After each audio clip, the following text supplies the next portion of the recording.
जीत जाओगे, जीत जाओ। हमारे हृदय की बात समझ लो, हमारी एक बात पकड़ लेना। ये प्रभु, जब हम गंदगी नहीं छोड़ पा रहे, हमारा स्वभाव है, देखो ना, हम नहीं छोड़ पा रहे और इनसे विमुख हो जाते, ये बहुत बुरा हो गया।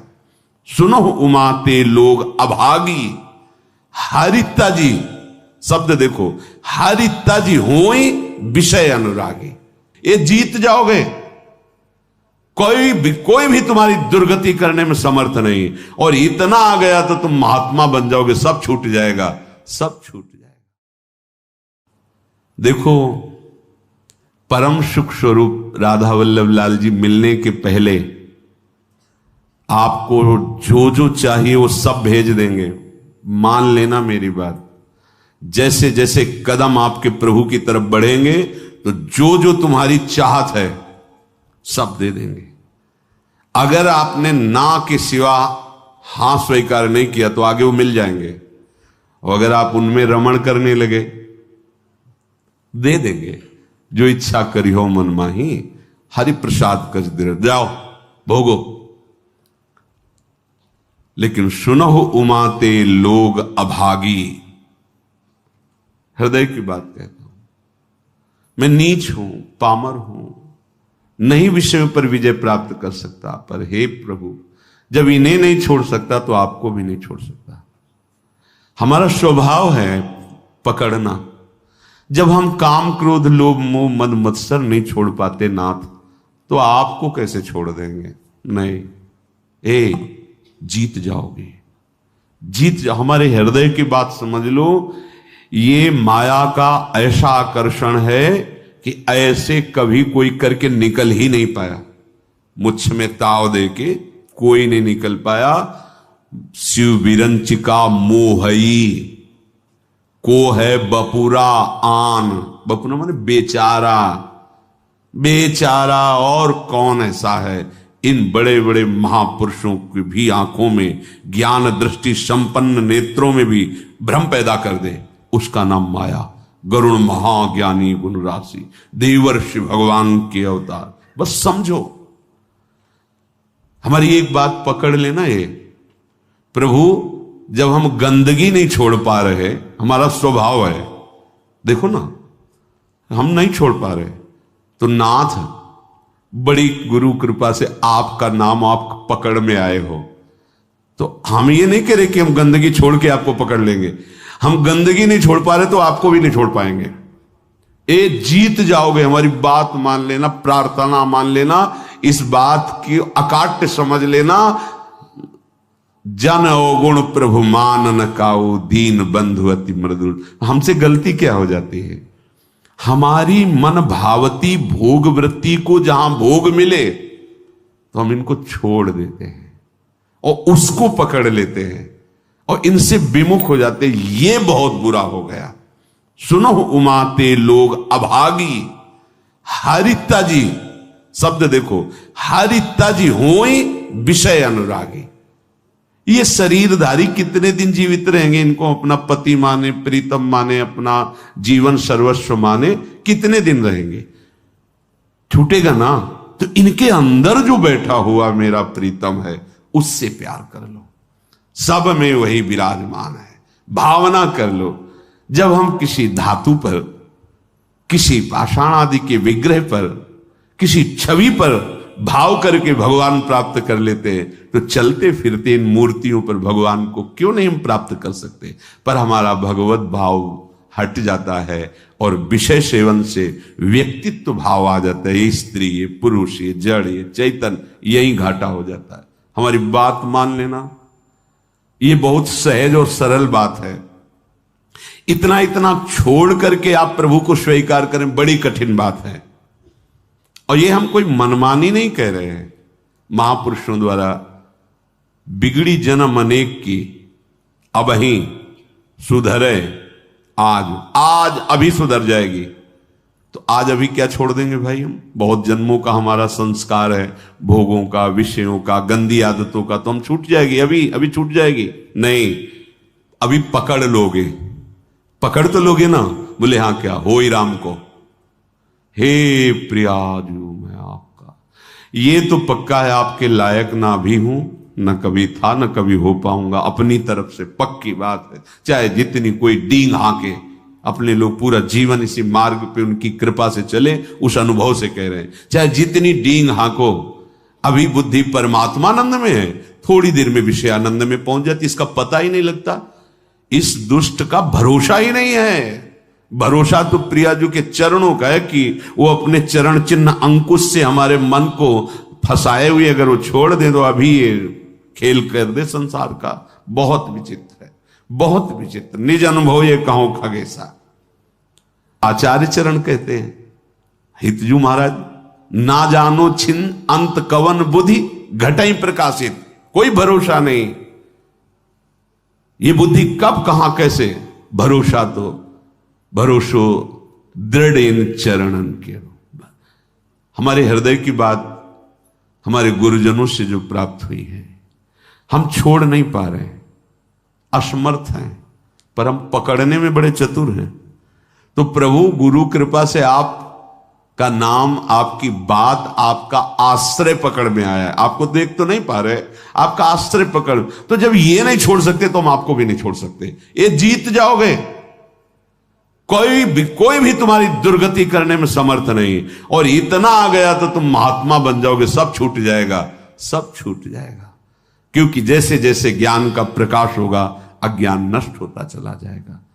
अगर हम इससे कोई कहे कि सब छोड़ करके फिर प्रभु की शरण में आओ, तो असमर्थ, सब असमर्थ हैं, सब। घोर वैश्याचारी भी, वैश्यागमन करने वाले भी जब भगवान की शरण में आए तो महात्मा बन गए। करो सद्य ते साधु समान। हमें तो एक ही बात समझ में आई है कि इनकी कृपा से इनको जाना जाता है, इनको पाया जाता है, इनकी साधना होती, इनका भजन होता है। सच्ची बात कह रहे हैं, अपनी तरफ से हम शून्य हैं। अपने को देखा है, अपनी तरफ से हम शून्य हैं, कोई भी अंक नहीं है। कोई अंक है तो आपकी कृपा का है, अन्यथा नहीं है। ये निष्ठाएं इन्हीं की कृपा से जागृत होती है। जब दिखाई देता है अब कोई सहारा नहीं, तो ये बेईमान मन फिर भागता है प्रियाजू के चरणों की तरफ कि अब कोई रास्ता ले, अब तो पकड़ ले, अब तो पकड़ ले। जब कोई तेरा ले तो पकड़ ले, ये कृपा होती है। और इसका स्वभाव पकड़ लेता है तो छोड़ना बड़ा कठिन होता है। बस यही हमारी विजय का हेतु होगा। अगर हम सत्संग के द्वारा भगवत नाम, भगवत धाम, भगवत चरण सेवा की निष्ठा पकड़ ले, काम हो जाएगा। बिल्कुल सरल मार्ग है, हम नहीं छोड़ पा रहे हैं तो हम पकड़ने वाले स्वभाव वाले, तो हम पकड़ लेते हैं।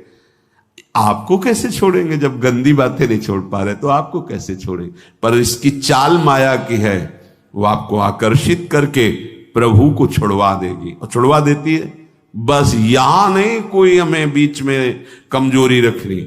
हम नीच हैं, पामर हैं, पर आपके हैं, इस पर कभी संशय नहीं हो सकता।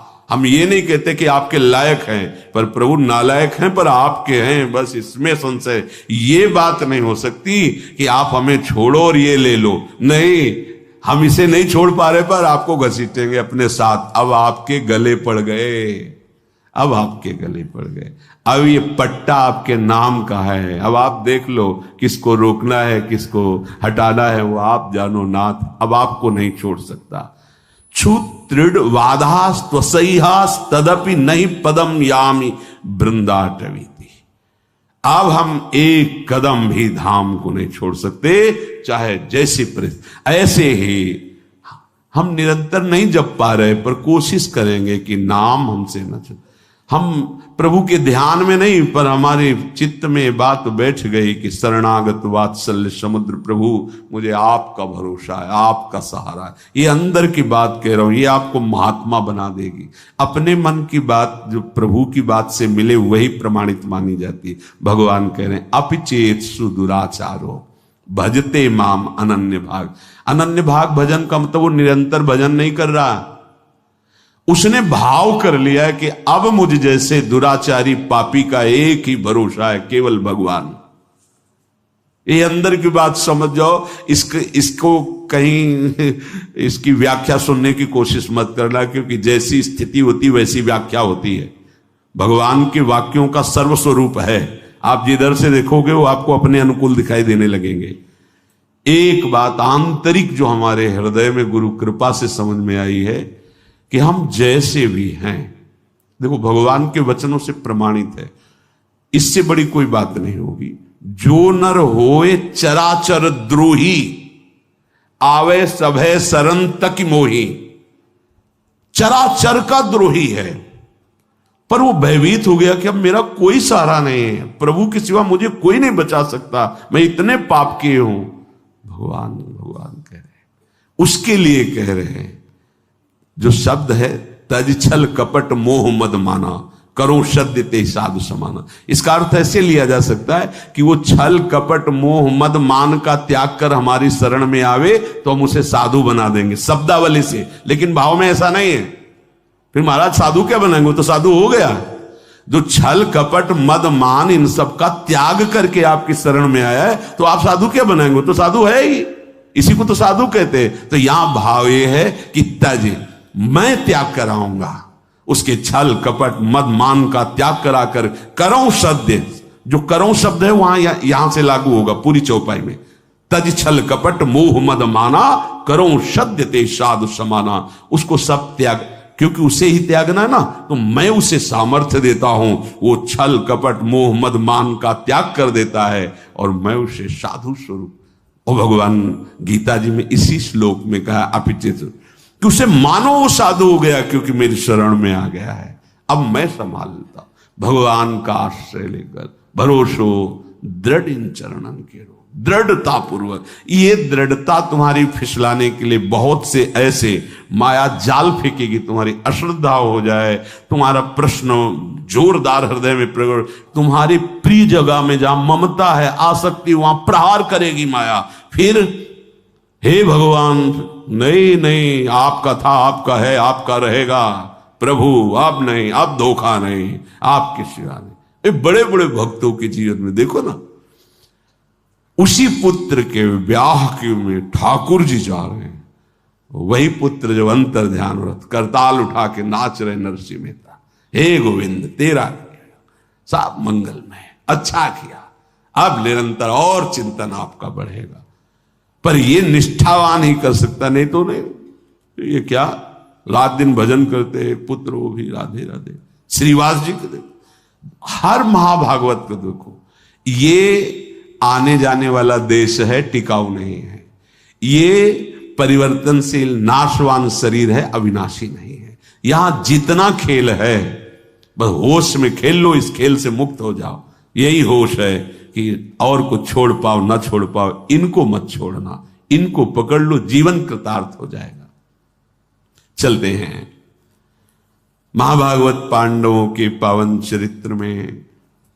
प्रसंग चल रहा है महाराज युधिष्ठिर को दुखी देखकर उनके मामा जो माद्री जी के भाई शल्य, वो प्रसंग सुनाया कि आप और द्रौपदी को ही केवल दुख नहीं हुआ, देवराज इंद्र और उनकी पत्नी शची को भी महान दुख भोगना पड़ा है, आप चिंता ना कीजिए। तो उन्होंने पूछा क्या दुख भोगना पड़ा, वो तो त्रिभुवन पति हैं।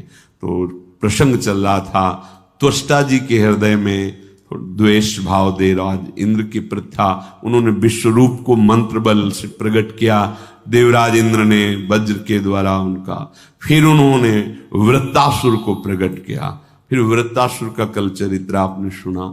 अब जो वृत्तासुर से ब्रह्म हत्या प्रकट हुई, वो इंद्र को कहीं भी शांति नहीं लेने दे रही थी।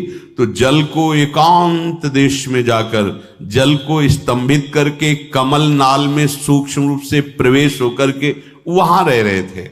अब देवराज इंद्र पद खाली था, तो समस्त ऋषि देवताओं ने देखा त्रिभुवन में अराजकता फैल रही। तो लोकपाल देवता ब्रह्म ऋषि सब विचार करने लगे कि त्रिभुवन पति पद पर किसका अभिषेक होना चाहिए। इस समय त्रिभुवन में कौन है जिसे त्रिभुवन पति पद दिया जाए। तो देखा गया तपस्या में, यज्ञों में, दान पुण्य में, धर्म में बहुत बढ़े हुए महाराज नहुष जी हैं। उनके पास देवता ऋषि सब गए, प्रार्थना की। तो नहुष ने कहा कि मैं आपके सामने बहुत दुर्बल हूं, मेरे में इतनी सामर्थ्य नहीं कि मैं आप देवता और ब्रह्म ऋषियों का शासन कर सकूं। राजा वही होता है जो सबसे बलवान होता है, मैं तो निर्बल हूं आपके सामने। तो ये सुन करके संपूर्ण देवता ऋषि मुनि स्वर्ग के राज्य का पालन करने के लिए उनसे कहा, अच्छा तो तुम इस बात से अपने को कमजोर मान रहे हो, तो हम ये वरदान देते हैं। समस्त देवता ऋषियों ने कहा, देवता दानव यक्ष ऋषि राक्षस पितर गंधर्व भूत मनुष्य जो भी आपके सामने दृष्टि में आ जाएगा, उसका आधा तेज बल तप बल सब आप में आ जाएगा। अब आपको कोई परेशानी, आप स्वर्ग में ब्रह्म ऋषियों के द्वारा आदर पाकर के त्रिभुवनपति आसन पर बैठे। धर्म को आगे रख करके राजा नहुष को अभिषिक्त किया गया, अभिषेक किया गया वेद मंत्रों द्वारा, और परम दुर्लभ देवराज इंद्र के पद पर उनको बिठाया गया। अब को नरस जन्मा जग माही प्रभुता पाहि जाहि मद नाही। कौन ऐसा है जो संसार में बड़ा पद मिल जाए और अभिमान ना आ जाए? यही रोग इनको भी लग गया। त्रिभुवनपति पद कुछ दिन तो ठीक से चला, इसके बाद मद जो है अपना प्रभाव दिखाने लगा। उनको लगा जब मैं देवराज पद का भोग कर रहा हूं तो फिर इनसे क्या। सभासदों को बुलाया, बड़े बड़े लोकपाल देवता सब उनकी सभा में बैठते हैं। कहा पूर्व इंद्र की जो महारानी सची हैं मेरी सेवा में उपस्थित किया जाए, उनको आज्ञा दिया जाए। मेरी आज्ञा है मेरी सेवा में उपस्थित हो, क्योंकि जब देवराज पद का अधिकार मुझे प्राप्त है तो उनका भी। सची देवी आज रात्रि में मेरे महल में पधारे, मेरी आज्ञा सुना दी जाए। ये जब सची देवी से प्रार्थना की गई तो बहुत घबरा गई, दुखी हो गई। पातिव्रत धर्म से युक्त है, उनका तो आश्रय भगवान बृहस्पति जी हैं। वो अपने महल से निकले और बृहस्पति जी के चरणों में जाके कहा, गुरुदेव मैं आपकी शरण में हूं, आप मेरे पातिव्रत धर्म की रक्षा कीजिए।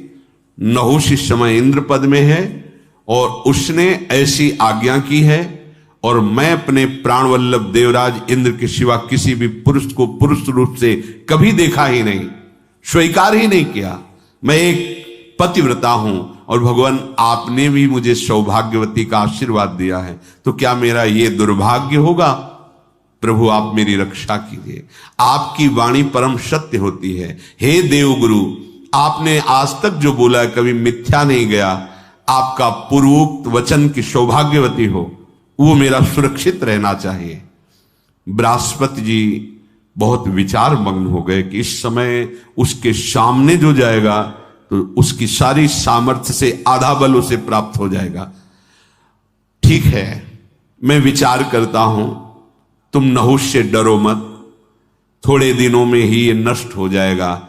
जिसकी परिस्त्री गमन की वृत्ति है वो नष्ट हो जाएगा, उसे नष्ट करना नहीं पड़ता, वो अपने कर्म से ही नष्ट हो जाता है। सची देवी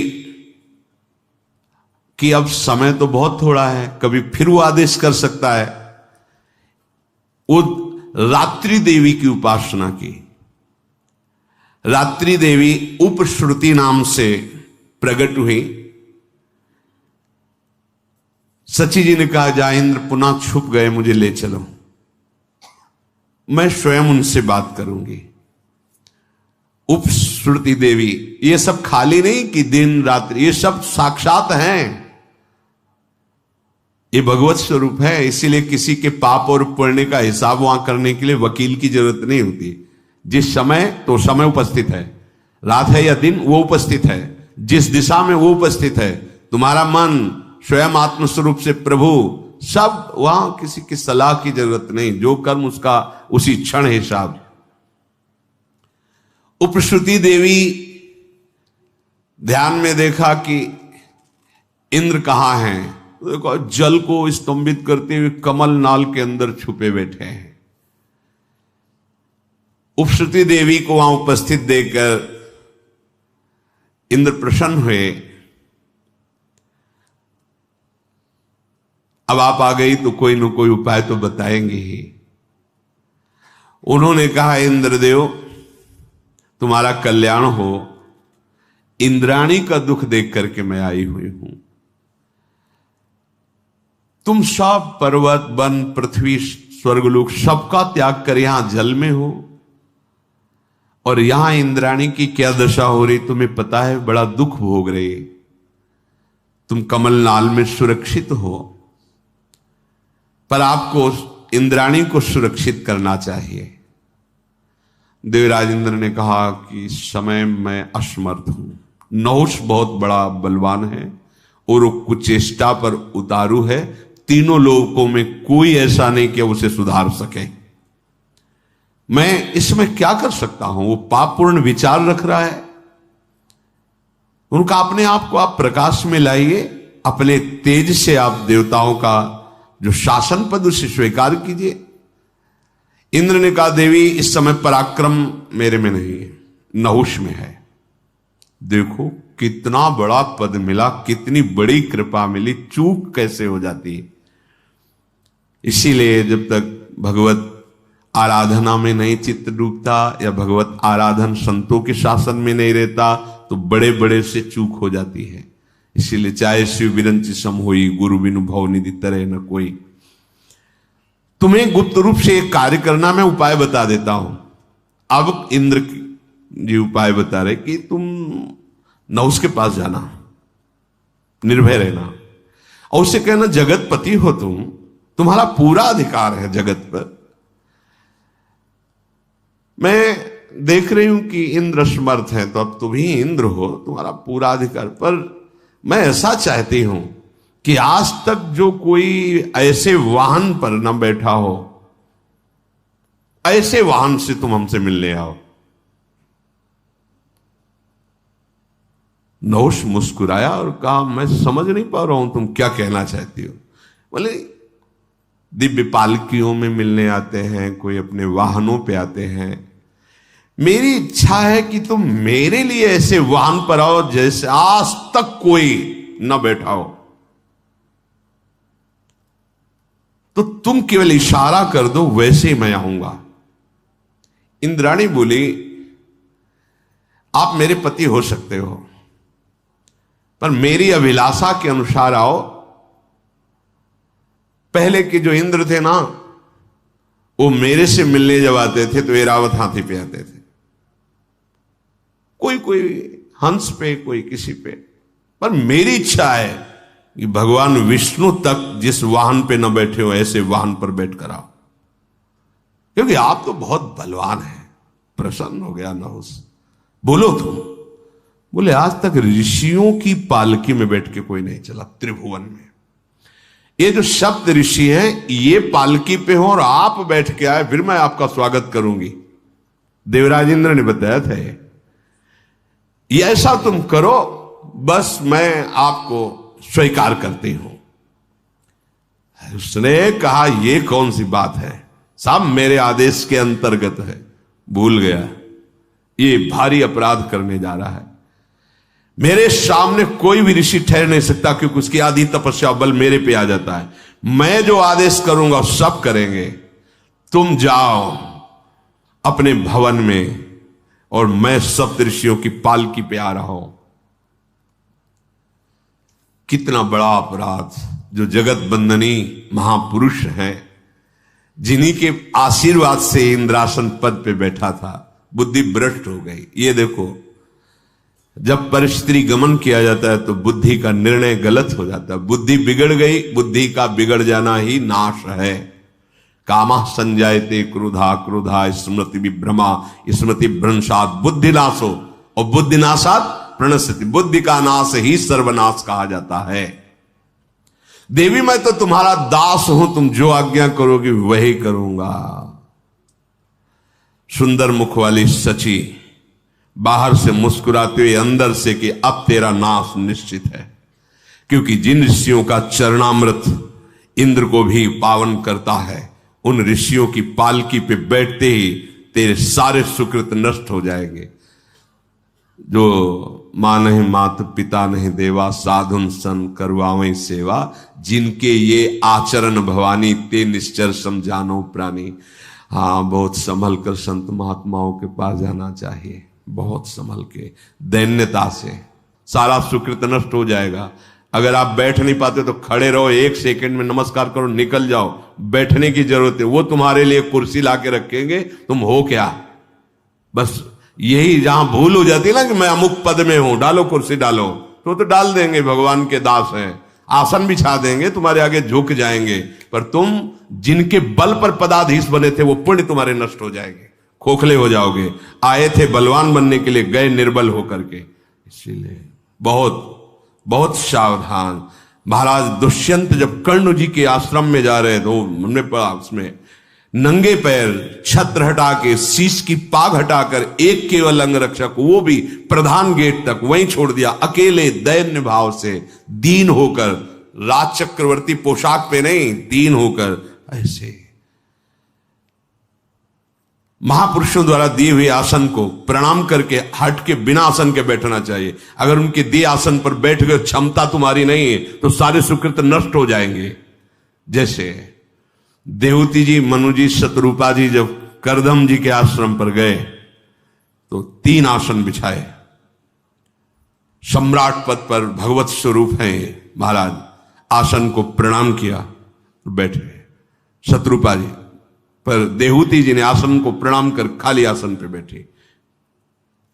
देख लिया बुद्धि प्रवीण है, हमारी अर्धांगिनी पद के अधिकारी है। संत महात्माओं का स्वरूप बड़ा दैन्य होता है। वहां यह सावधानी रखनी चाहिए कि उनके द्वारा कोई हमारी परिचर्या नहीं होनी चाहिए।